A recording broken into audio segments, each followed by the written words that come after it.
I'm like, listen, if this is the way you really feel, if this was a joke or something, you should probably take it down. If it's the way you're really feeling, why don't you call me? And he took it down, and he realized that. When I was a school resource officer, and this was literally right after Columbine, so it was probably early 2000, we had a 12-year-old girl.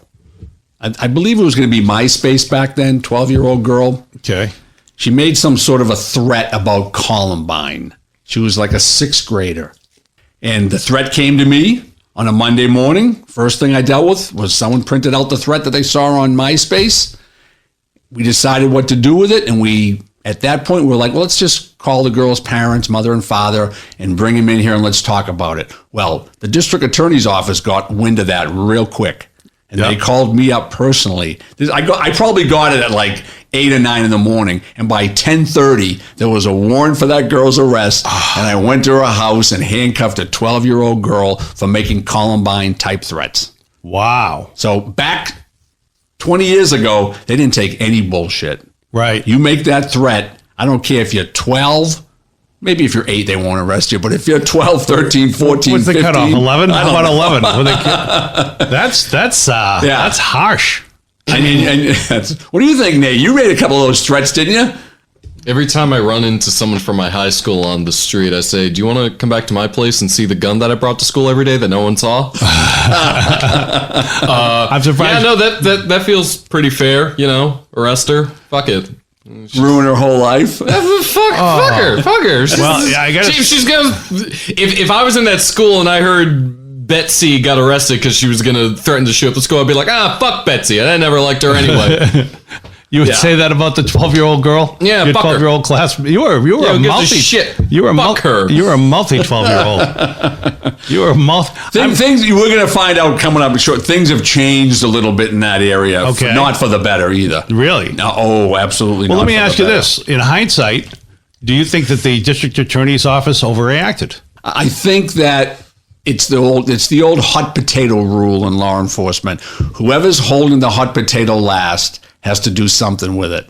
And it came to my hands. I had an idea what I thought I might do.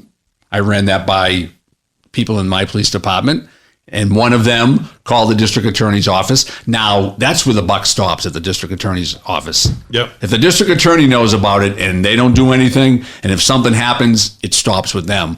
So they had no other choice but to do that. But I can tell you that after that, there was probably 3 or 4 other incidences with 14, 15-year-old kids making similar threats like that, and every one of them was arrested. Yeah. Yeah. Well, if you're going to arrest one, you got to arrest all of them. I mean, that's your policy. Absolutely. So I don't know how your nephew got away with it. Yeah, I don't know either. I think he took it down quick enough. Is your family connected? So that no. How many?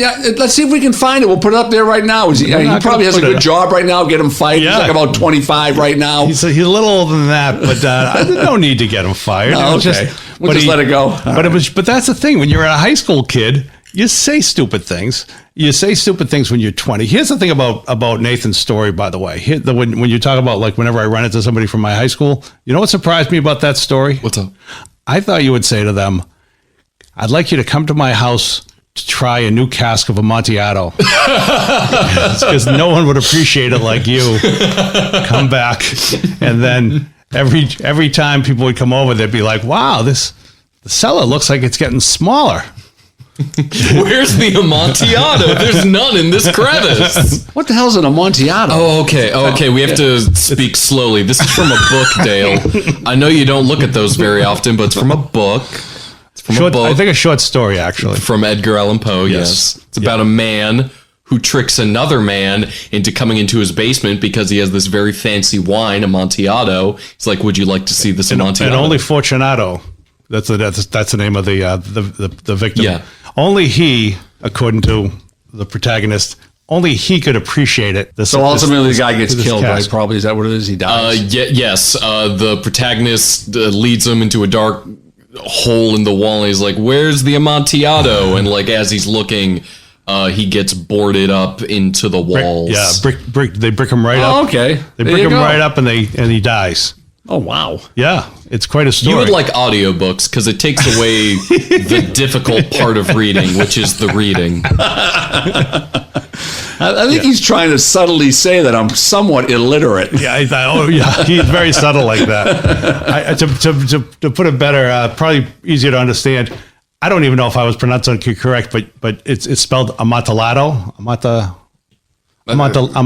Yeah. Amontillado, blah, blah, Yeah, blah, whatever. Now, but why are we getting into this? Anyway, I'm surprised that you don't invite people in to brick them up in the basement. All right, so this is why, and again, you've got kids who say dumb things because they're kids. Obviously, maybe out of 1,000 cases, you've got one serious one, so you got to treat them all seriously. Yeah, pretty much. Just to see if we can cut somebody off of the pass. What's the argument against school resource officers? I think the argument, there's a lot of arguments, but some of the key arguments is that they kind of create a negative culture within the school. A lot of the minority groups believe that cops are unfairly targeting them and arresting them. And I think the only one who is unfairly targeted or arrested by a school resource officer is a criminal. The criminals don't like the cops, whether they're in the schools or not. And also, the other issue, and I know when I was there in the school that I worked at, there's a fine line between school discipline, like a kid telling a teacher to fuck off, or a kid being unruly in the halls, or being drunk in the hallway, or stoned. And the school always wanted to turn that into criminal behavior, so they wanted the cop to arrest kids who might tell a teacher to fuck off. And they say, well, he's disturbing the peace or disorderly conduct. So that's kind of everything in the school now becomes criminal. Yeah. Where before the cop was there, it was just a discipline issue. Now you arrest a kid and you screw his whole life up. And I can see that. Just for telling the teacher off? It's tell a teacher to fuck off. Huh. Nathan would have spent his entire high school career in jail. Yeah, Nathan would have done the online school to jail. Teachers aren't people. Their teachers are less than people. Teachers are less than people. They don't deserve the same respect. You're never going to get invited back to the alumni stuff. Yeah, go ahead, Nathan. Oh, no, that's all. I think one of the big arguments, and this is an incident that just happened about 2 weeks ago, end of September, in Long Beach, California. See, there was a school resource officer, but he wasn't a school resource officer because some of the argument is, let's not have cops in there. Let's have security guards or like social workers who can, help with conflict mediation and how to deal with, depression and kids who have anger issues, which that's a good thing. Well, but yes. Except don't guidance counselors get training? Yeah, they're supposed to do that. But instead of having 4 guidance counselors, you'll have 40. One for every 7 kids. I don't know, because every kid has a problem, so you need enough to go around. But the argument is that there was an issue in Long Beach where a couple of girls were fighting, an 18-year-old girl and a 15-year-old girl. They're having a little fist fight, a little dust up, nothing major, no weapons involved, just a little fight. Yep, okay. And one of the girls involved jumped into a car, and the car sped away. However, prior to speeding away, there was a school resource officer who really wasn't a cop. He was more of a security guard. Okay. And they might have hit him just a tad, but they weren't going at him straight. They were just turning to the right, and he just happened to be in the way. And he pulled out his gun, and he shot at the car, and he shot the girl who was sitting in the passenger seat, and she had shot her in the head. And a few days later, she was brain dead, and they took her off life support, and she died a few days ago. So that's the thing. That's the negative side of having cops, but even more negative than that, he wasn't a cop necessarily. He was more of a security guard. So when you start saying, let's have security guards, you have a less trained person with a gun. You want cops in the schools that are experienced, that aren't hot-headed, that are community-orientated. And good with kids. And are good with kids. And let me ask you this, because that sounds like my story, Dave. It does sound like your story. It does sound like your story. The only thing missing from that with your story is the cape that he wore. Anyway, but the people that I've met, the school resource officers, the DARE officers that I met, they were all people who are good with kids. Usually, they're good. They've got good people skills. Yes, which, as you know, might not be everybody in the department. Absolutely not. So, I mean, I've got to think that the people who assign the school resource officers to the school are thinking these are the qualities we need Yes, every school resource officer that I know from either my department or other departments, the ones that I personally have known, have all been very level-headed, involved in youth sports, involved in anything having to do with the community. They're the community policing officers. They're the ones that go to the cookouts. They're the ones that are involved in the after-school programs.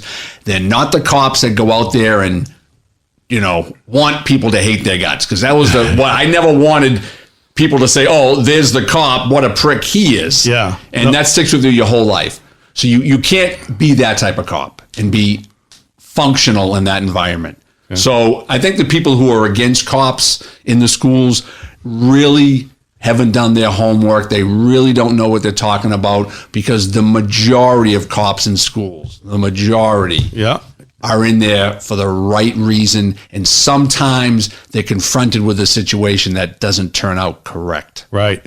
It should be 100%. And that's it's never going to be 100%.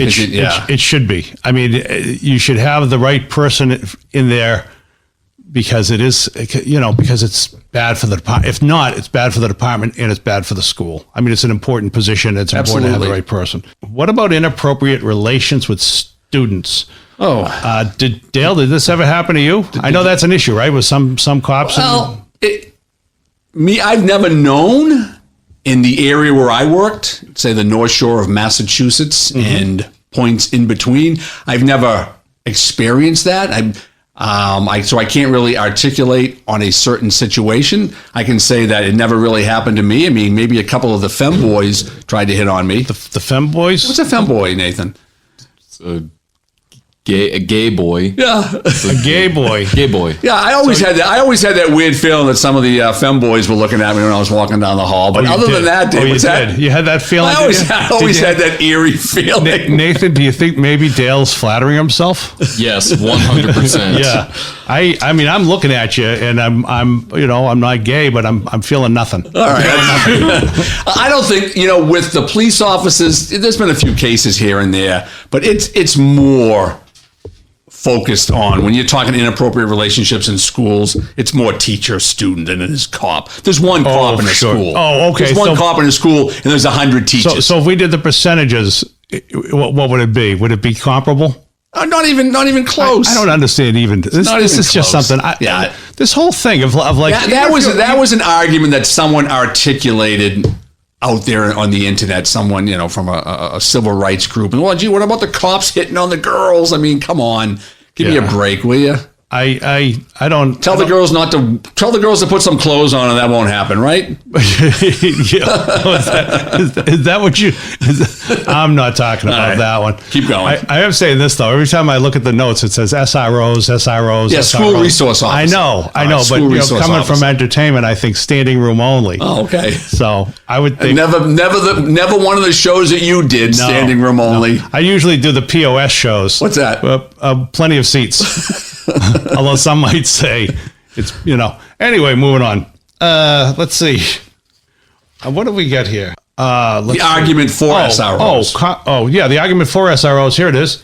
We talked about this. Positive interactions with students can benefit the department, because people are going to have a more positive view of police officers. And plus, it helps. It makes when you have to investigate juvenile crime, for instance, if you have to investigate maybe a missing kid or maybe a sexual crime or something like that, a bad assault and battery where a kid really gets fucked up, and you need to go into that element of the 14 to 18-year-old kids, and if no one in a department knows those kids, if there's no one who has a relationship with those kids, you're not going to ever get any information. A lot of the crimes that we solve in law enforcement, especially when the juvenile element, are as a result of the school resource officer having connections within that age group, and you can solve a lot more crimes. That's a very positive thing. But then the negative side of that is, people are like, well, you can't be using my son or daughter as a witness to something. Now my kid's going to get his ass kicked. Well, that's a whole. Because he's going to turn. He's going to be in favor of helping out law enforcement, which really isn't cool at that age. Yeah, it really isn't. And I had a case that I talked to John Blodgett about, and I'm not sure if it was in his I think it was in a different jurisdiction, but I was just saying, how do I go about? And he